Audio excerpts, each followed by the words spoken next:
Dean Steiner and the faculty, thank you so much for inviting me here today. I am really honored and thrilled to be here celebrating with you all in Philadelphia, one of the most historic, most diverse, and most beautiful cities in the country. Parents, family members, and friends, I want to address you first because you have contributed to this terrific day. You might have supported your graduate financially or emotionally. You might have motivated them, telling or showing them that they can and should follow their passion.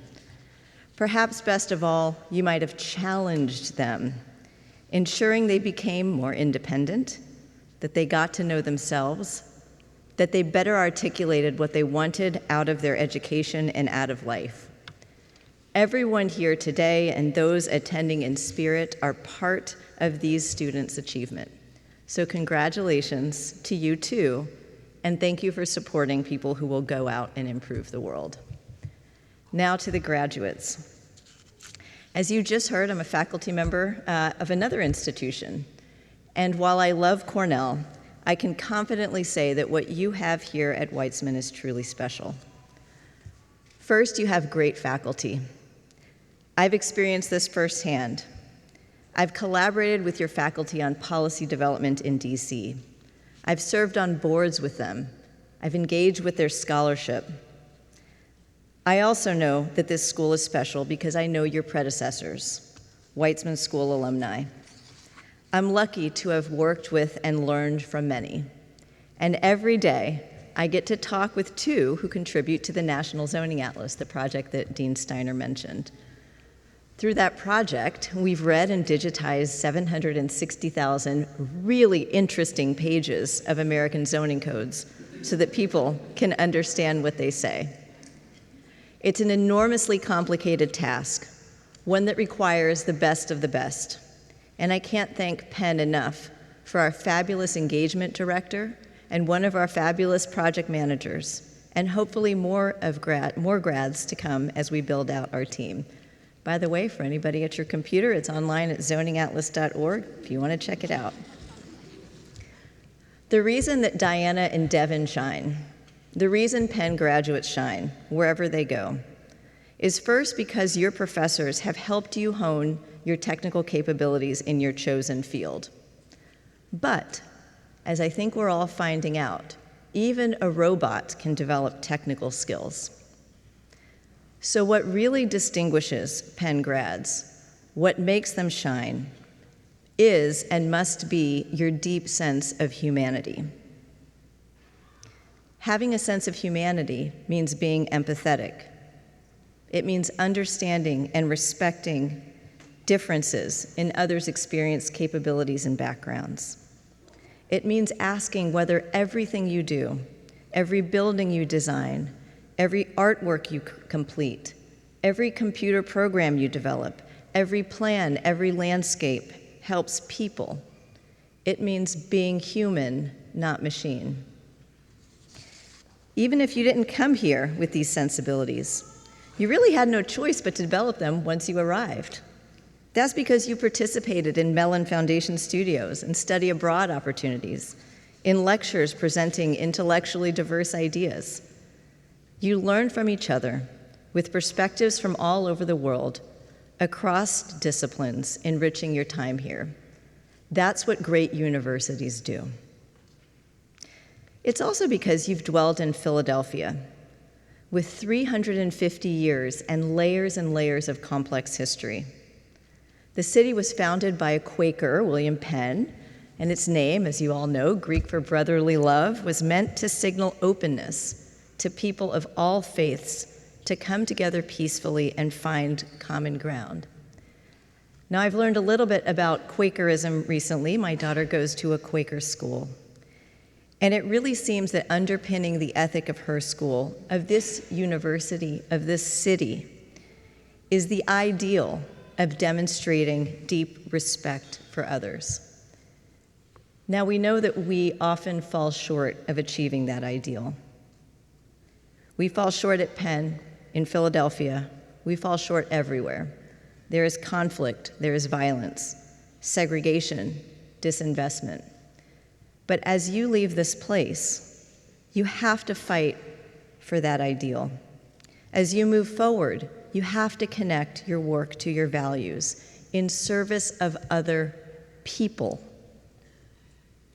Far too often, this is forgotten.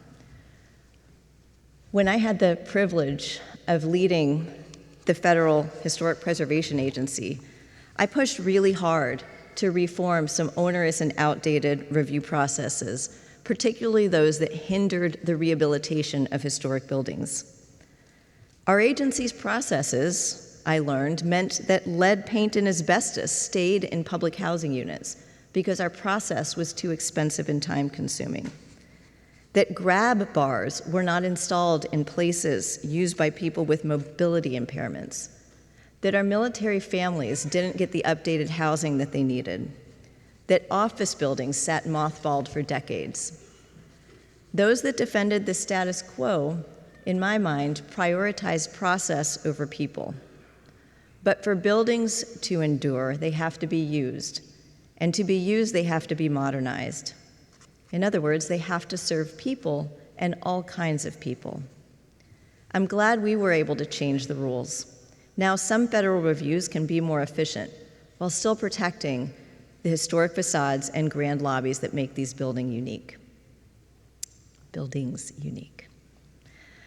I dealt with a very similar situation when I stepped into the role of chair of the Cities of Hartford's Planning and Zoning Commission.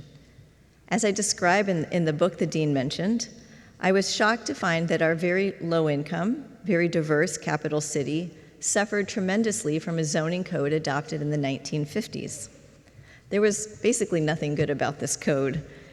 It made new housing difficult to build.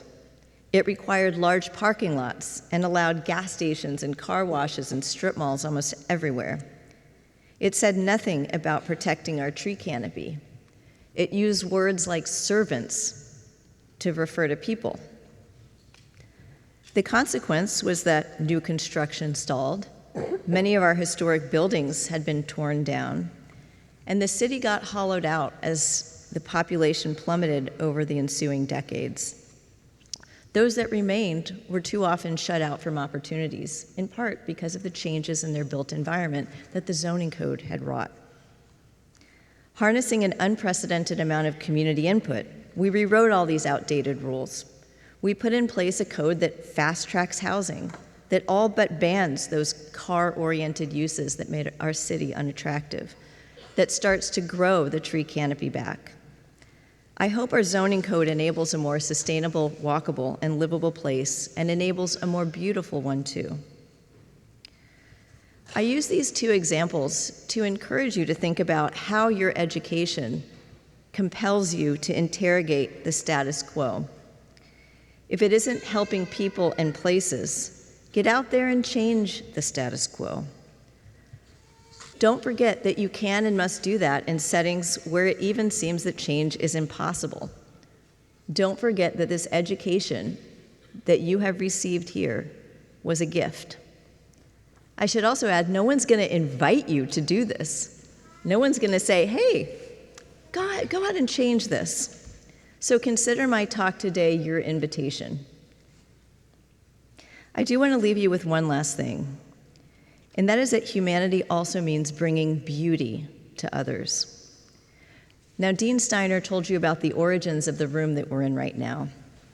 And I want everybody to look up, and I mean really look up, look around, ignore the acoustical panels, maybe. But the old stuff, Julian Abel's work, he made a lot of choices in this room.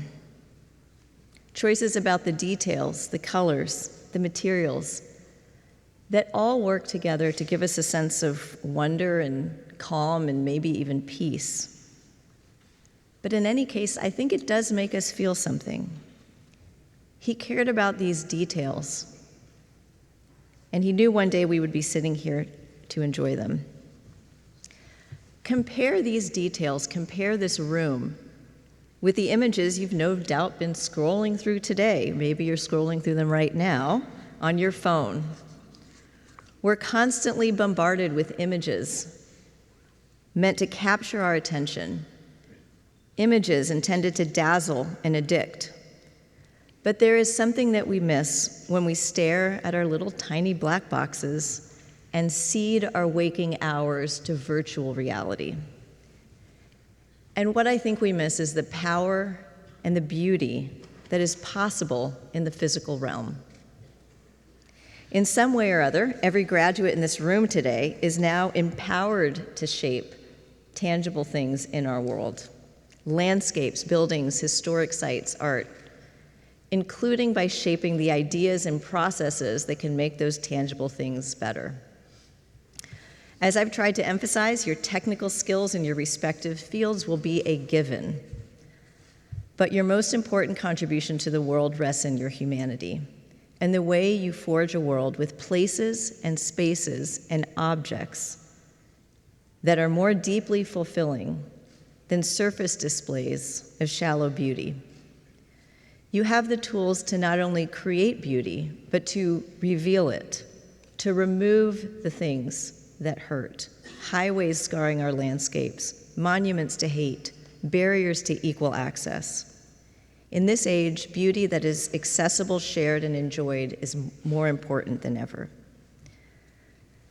So your creative sensibilities can, must, will help guide how we live, what we see, and what we remember. Will nourish our souls, will heal broken worlds, will bring people together. I hope and trust that you will do all of those things and more. In the meantime, thank you so much for including me in this celebration, and congratulations again.